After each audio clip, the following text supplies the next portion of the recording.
Hey, how are you? Good. How do you say your name? Taye? Yeah, you said it just right. Tie, like a tie. Okay. Hi, nice to meet you.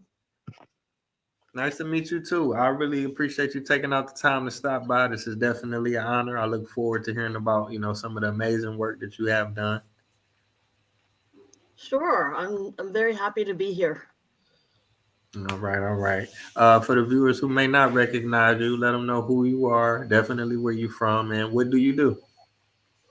My name is Heng Park. I'm a pianist, classical pianist. I was born in Korea, and my family immigrated to the United States when I was about 10 years old. But I started playing the piano at age 5 back in Korea and continued after we moved here. I went to the New England Conservatory of Music in Boston, got my bachelor's and master's there in music performance. I am the founder and artistic director of Halcyon Music Festival that's based in Portsmouth, New Hampshire. And it's a chamber music festival that's presented each summer. And we just celebrated our 10th anniversary, and that was very exciting. And starting our next decade next summer, I teach as an affiliated artist in the music and theater department at MIT. Um, and I'm also the founder and the pianist of the Boston Trio, and we perform um, all over the country. And that's about all of it. Okay, okay. Wow, that sounds pretty amazing. I appreciate you sharing that. Now I have to ask you, you started playing at a young age. Are there other musicians in your family or were you the first? I have, I'm the oldest of 4 siblings, and at one point, everyone played different instruments, though. Um, my sister, the second oldest, she played violin. She still does, although she didn't go into it professionally. Our brother, he played the cello. He no longer does. Our youngest sister um, actually did her studies in viola performance and got her degrees in that. But she's also no longer doing that professionally. She's actually now the artistic director of a all women taiko drumming group in Toronto. My 2 sons grew up playing instruments. I let them choose their instruments, but I made sure that there was music in their lives. I just felt that um, as a musician myself, that it was my duty to make sure that the next generation um, in my family, at least, had access to that and were exposed to that. My older son is an actor now, but he still plays the violin very, very well. My younger son is actually a professional musician. He's a cellist and he's a member of the Boston Symphony Orchestra. Wow, okay, that's really cool. I mean, that's a blessing that you was able to pass that on to the next generation. I'm sure they Yes. really, really appreciate that. Now, I can ask you, did you select the piano in particular, or did you try other instruments?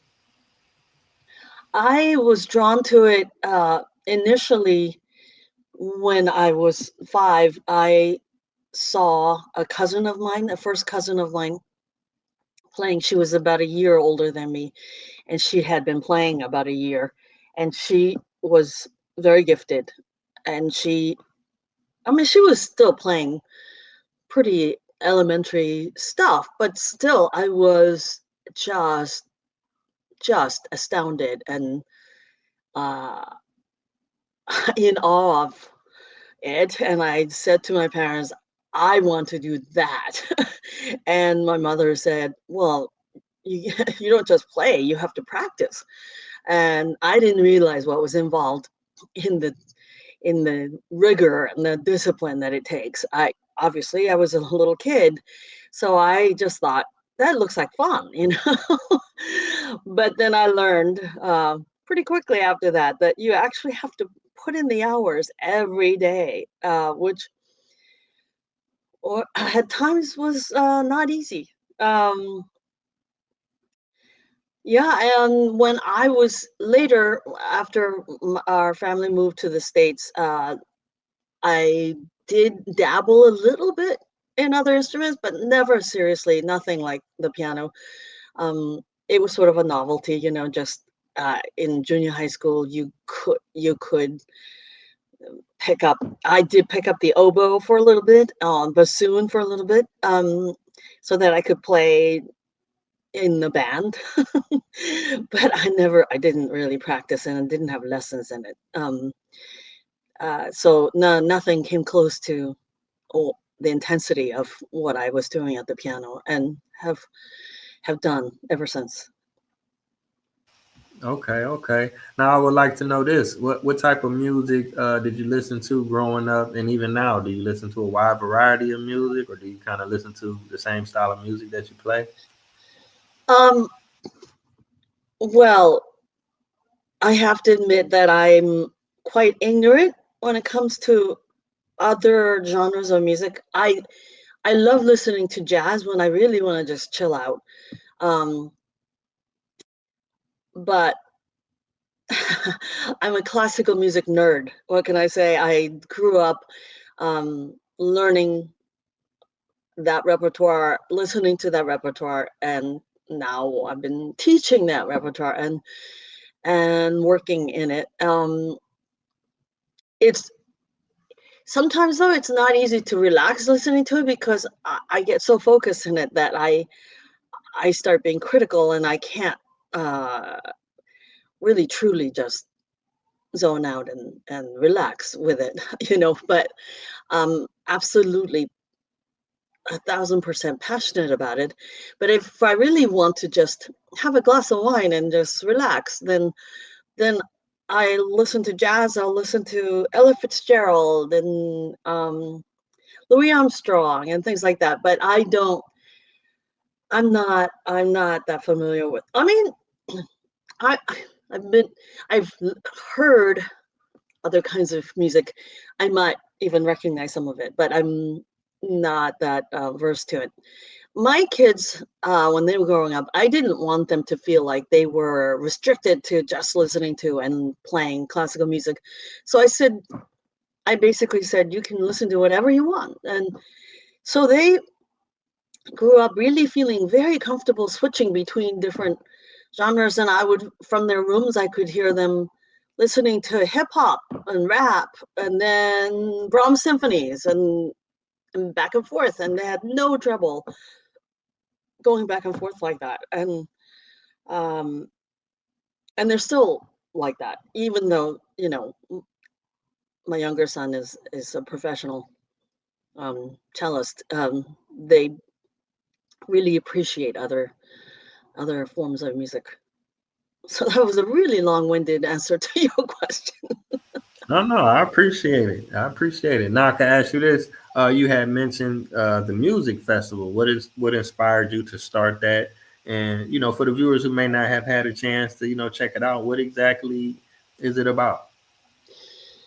Yeah, so I had been involved in many other summer music festivals, um, and the one right before I founded this festival um, was a teaching festival, and I absolutely believe in educating the younger generation. But at this point in my life, when I started it about 11 years ago, I had a hunger for um, s- starting a community um, where musicians, professional musicians from all different backgrounds, be it um, being members of a symphony orchestra or professors in a music department or conservatory, um, or being member of a string quartet, what have you. coming together for a couple of weeks in the summer and having no care in the world but making music together, and specifically chamber music. And chamber music, for those of you who don't are not aware, uh, just like the word implies, chamber, um, it was first started in Europe about in the 17th century, where small groups of not a large symphonic orchestra, but and not a soloist either, but trios and quartets and quintets, small ensembles that could fit in a room like chamber. Um, and and in those days, they called it like a salon um, concerts, where friends would get together and play and read chamber music together, trios or quartets. Um, so that's what our festival is. Halcyon Music Festival is a chamber music festival. So we put on a number of concerts, and every single program is uh, unique, and in that we don't repeat any pieces in any of the programs. And we play all sorts of things: string quartets, piano quintets, um, piano trios, works for flute, cello, and piano, clarinet, violin, and piano. So you name it, we play the whole gamut of the chamber music repertoire out there, starting from Bach, um, um, from the 18th century, all the way up to present time. And our audience, we've built this audience over the years, and in the first couple of years we were, a small organization just trying to get a foot in the door, and now we've become a known entity in the region, and we have a devoted audience, and it's growing all the time, and they really, really appreciate what we share with them, and we're just thrilled to be able to share our music with them. And what I think is unique about us is that we have a suggested donation at our front door instead of a set ticket price, so that anyone coming off the street, if they say, I don't have any money, they are still welcome to come in. If they say, I can only pay $5, they're welcome to come. Most people do pay the suggested donation, but we have all people from different walks of life, who may not always attend concerts in symphony halls, but still love music anyway, and we love sharing our music with them. Oh, okay, that's great. That's real cool. Now, I can ask you this. You had mentioned education. I know you teach music, but I guess what is your role? You did some work with MIT and Harvard. In what capacity? And then is it in like a traditional classroom setting, or is it something different? Um, when I was, for a number of years, I was artist in residence. That was my title, artist in residence at Harvard University. I was uh, the organizer and the head of the chamber music course that they had there, and I would put the student groups together and assign the pieces, and then coach them. Uh, so it would be in a classroom setting, but it would be small ensembles. And then maybe once a month, we give a master class where all of the groups in that course would come together and they would play for each other, and then I would kind of teach them in front of all of the students. At MIT, I am part of this program called the Emerson program, where in the beginning of the year, in September, the students audition to get into that program. I mean, they are already students at MIT, but in order to get into this particular program in the music department, they have to audition. And so, and we have only so many slots, and so the most advanced students, the most talented students get in, and then they have private lessons with us. But I teach those private lessons in a classroom at MIT, but there's nobody else there. It's just a student and me. And then there are some over the semester, some group classes, but ultimately their goal is to perform at the end of the semester in a large concert hall setting, and that's what we prepare them for. Um, and that's the format. Yeah.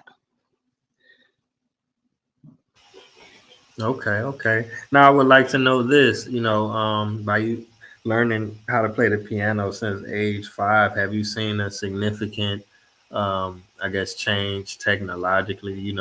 With all the talk of AI, have things changed in terms of you just being a musician and also you teaching it to other people? Well, that's a very interesting question you pose. I have to say, in terms of the technical mastery of the instrument, and sort of all around, all not just at not just on the piano, but actually sort of all around classical music on violin, cello, um, especially, but all the instruments. I think um, the level of the technical mastery um, by the students and young artists today are generally higher.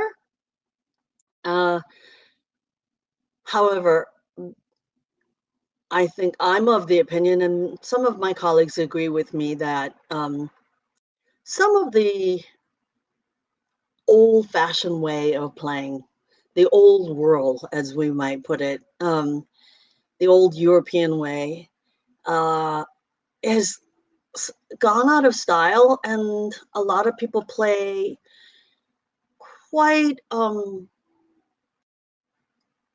unemotionally and robotically, and that's kind of become more the fashion, and I think for the worse. I think it's too bad, actually. Um, when people play with a lot of heart, I think the general consensus is that's too indulgent. Um, and I wish actually some of that would come back. Um, and I work on continuing that tradition, and some of my most respected colleagues also. But I don't think that when it comes to, you ask about AI, so far anyway, there's absolutely no way that AI or any um, computer programs can emulate what humans do in terms of making music. I have, yes, you can feed to into a computer program, all the notes and notate it in such a way, and then say play it, and then they will play it. And I have heard these, and it's uh, it, it doesn't sound like music. It's all correct rhythm wise and pitch wise, but it doesn't sound like music. Um, I think it'll be a long time, if ever, that that will happen. I doubt it. I really appreciate you sharing that because you have so much insight and experience, and you're so great at what you do. Because I interview different people, whether it's medicine or film or architecture, and they have different instances of AI kind of impeding on the normal way that they used to doing things. And I could agree with what you were saying. Like I listen to hip hop, so I don't know if you're familiar with Tupac. He's an artist. He's no longer living, and they have AI, and people they can type in words and they can make similar sounding voice, but like you mentioned, it doesn't have the heart, it doesn't have the Yeah. soul. You could just feel it like he wouldn't say that, or he wouldn't say it like that, but it sounds like him, and it's not really, I guess, as interesting or as good. Believe it or not, I've heard of the name Tupac. I'm so proud of Oh, myself. oh, okay, that's cool. Oh, your viewers will think I'm an idiot, but No, no, it's all good. I appreciate you. Cause we got a worldwide audience. I'm a world traveler, so I've been to about 70 countries. I'm currently in Madagascar. I don't know if I told you that I'm in East Africa. Now you've done some traveling and some performing too. If you could talk about some of the countries and some of the great venues you've been to, yeah. not only Well, been to but played in. You know. yeah.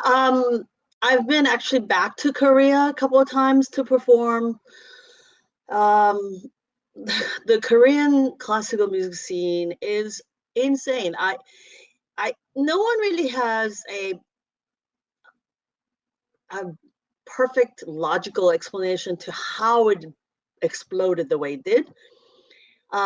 When you think that, uh, less than 100 years ago, there was no such thing. I mean, they weren't even exposed to classical Western music, and for it to become, I mean, not only we're not talking about just the classical musicians who live in Korea and work in Korea, but you walk into any music conservatory, classical music conservatory in America, in the States, and it will be something between 30 to 50% Koreans, which is mind boggling. Like, how did that happen? Um, anyway, I got distracted. So, yes, and I lived for a few years in Paris, France in my 20s, and I performed there quite a bit. In Switzerland, in Serbia, and then a lot of places in the United States, in Canada, and Canada too. Um, yeah. Wow. I mean, a lot of people, they just dream of traveling, period. But to be able to travel and do what you love to do, and what you do as a profession, that's very, very inspiring. Um, It's not sometimes glamorous. um, it, you let's say, compared to the top orchestras in the world when they go on tour, for instance, Boston Symphony or New York Philharmonic or a London Symphony, when they go on tour, we're talking about just the top orchestras, not the second tier and the third. They stay in, 5-star hotels, and they get their suitcases brought right to them to their hotel room. They don't even ever have to lift anything. It's not quite like that when you're traveling as a soloist or as chamber musician.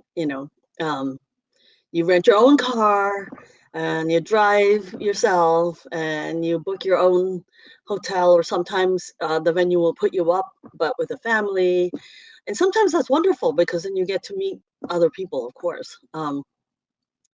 But it's not always easy or um, glamorous. but uh, but it is wonderful, yes.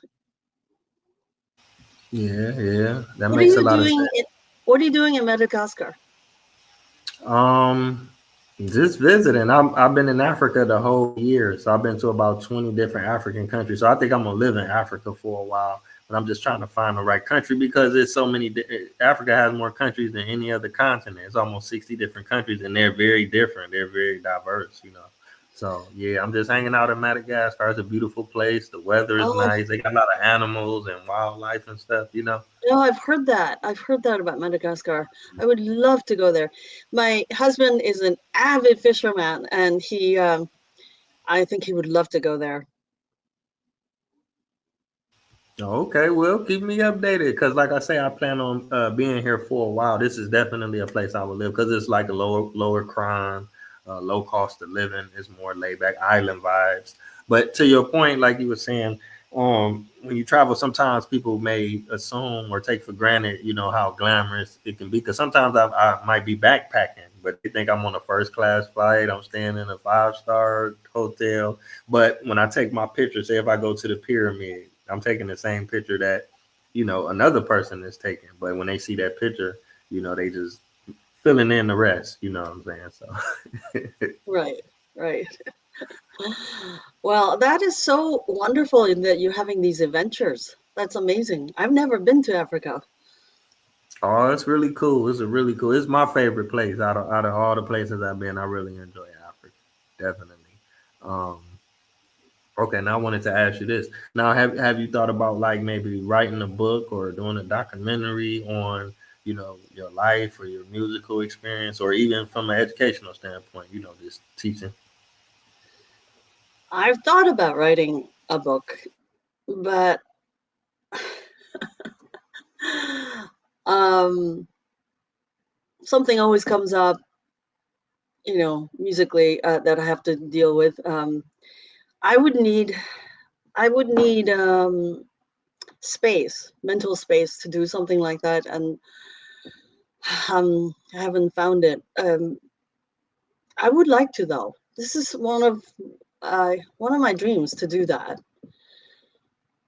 Documentary though, that I've never thought about. Uh, no, I have never thought about that. But a book, I probably need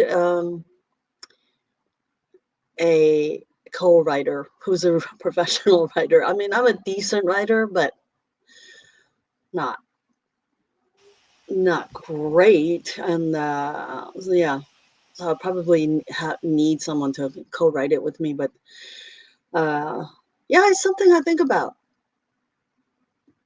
Yeah, yeah, definitely. Or even the festival, just because I don't know if you have footage of it online or where people can see, because although they may come to the festival, you can show what it takes to set it up, what it because when everybody go home, you got to break everything down, you got to clean it up. I don't know. It just seems like it would be something interesting. Well, last last summer, um, during the festival, a the New Hampshire affiliate of ABC, the ABC affiliate in New Hampshire, which is one of the main channels in broadcasting in New Hampshire, came and followed us around. Their team followed us around for about 12 hours one day, and then they put this whole um, 8-minute piece together and aired it later after our festival ended. So, but they promised that they would re-air it before of a month or so before our next June festival. I will send you that. I think if you watch that 7-minute video, you'll get a really good sense of what goes on. I'll send you that. Yeah, yeah, I definitely want to check that out. We're about 28 minutes in, so I want to ask you maybe one more question. If you could talk about the world renowned Boston Trio, how did that come about and what exactly is it? And also, if people want to follow, if you have a performance or if you have music or they want to, keep up with what you guys are doing, where they Well, can if do you that. just look up bostontrio.com, www.bostontrio.com, you'll see our website. I am the only founder left. I started it with two colleagues 27 years ago. Um, it's made up of me, the pianist, a violinist, and a cellist. And that's usually the format for a piano trio. But it was with a different violinist and a different cellist than we have now. Uh, and yeah, we uh, perform a lot, travel a lot over the years, different amounts every season, and it's still going strong. Yeah. Okay, wow, that's really inspiring. I mean, because you said 27 years, some people they haven't worked a job that long or been alive that long. They still in their early 20s, early teens, just figuring life out. But you had that Oh, much we time. all are. We all are. Yeah. Yeah, Well, it was great to speak to you. definitely. I'm so glad you came on the show. It was really an honor. Thank you so much for having me.